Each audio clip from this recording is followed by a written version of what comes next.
नमस्कार, बहुत स्वागत है आपका न्यूज 18 के डिजिटल प्लेटफॉर्म पर। मैं हूं आपके साथ अंशिका पाठक। शनिवार को मोदी सरकार ने देश के लाखों केंद्रीय कर्मचारियों और पेंशन भोगियों को बड़ी राहत देते हुए महंगाई भत्ते और महंगाई राहत में 2% की बढ़ोतरी को मंजूरी दे दी है। ये फैसला 1 जनवरी 2026 से प्रभावी माना जाएगा, जिससे कर्मचारियों की सैलरी और एरियर में सीधा इजाफा होगा।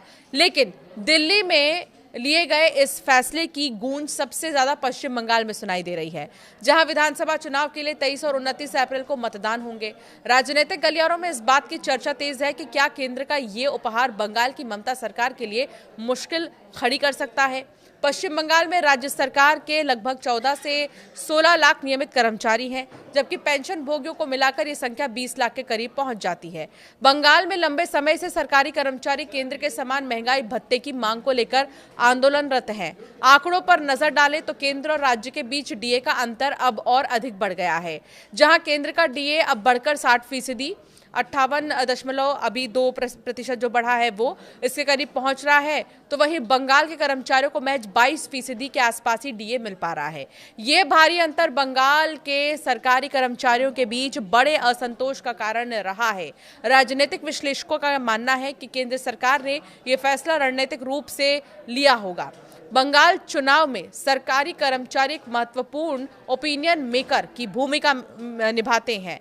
चुनाव ड्यूटी में तैनात होने से लेकर स्थानीय स्तर पर लोगों को प्रभावित करने तक उनकी भूमिका अहम होती है।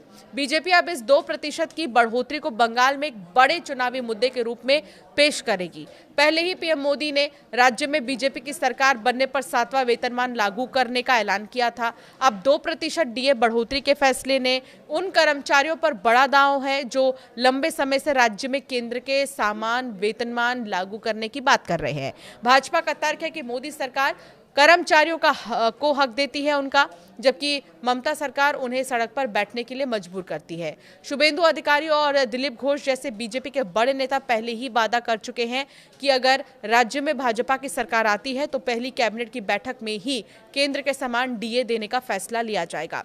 महुआ मोइत्रा के परिसीमन वाले दांव के जवाब में बीजेपी अब आर्थिक सशक्तिकरण के इस कार्ड को खेल रही है। ममता बनर्जी के लिए ये स्थिति बेहद चुनौतीपूर्ण है। चुनाव से ठीक पहले उन्होंने डीए की कुछ बकाया किस्तों का भुगतान करने की घोषणा की थी, लेकिन केंद्र की ताजा बढ़ोतरी ने उस अंतर को फिर से बढ़ा दिया है।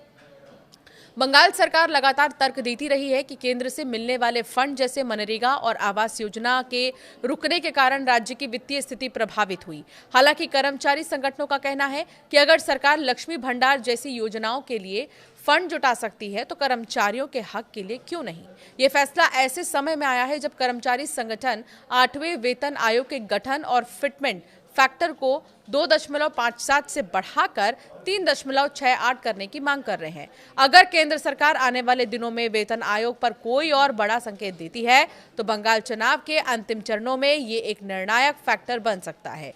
कुल मिलाकर केंद्र सरकार के इस 2% डीए ने बंगाल के सरकारी कर्मचारियों को एक मनोवैज्ञानिक संदेश दिया। अब देखना होगा कि मतदान केंद्रों पर कर्मचारी दीदी की लोक लुभावन योजनाओं को चुनते हैं या केंद्र में बीजेपी और मोदी सरकार के वेतन वृद्धि वाले आश्वासन को। बंगाल की सत्ता का रास्ता इस बार सरकारी कर्मचारियों की नाराजगी या संतुष्टि से होकर गुजर सकता है।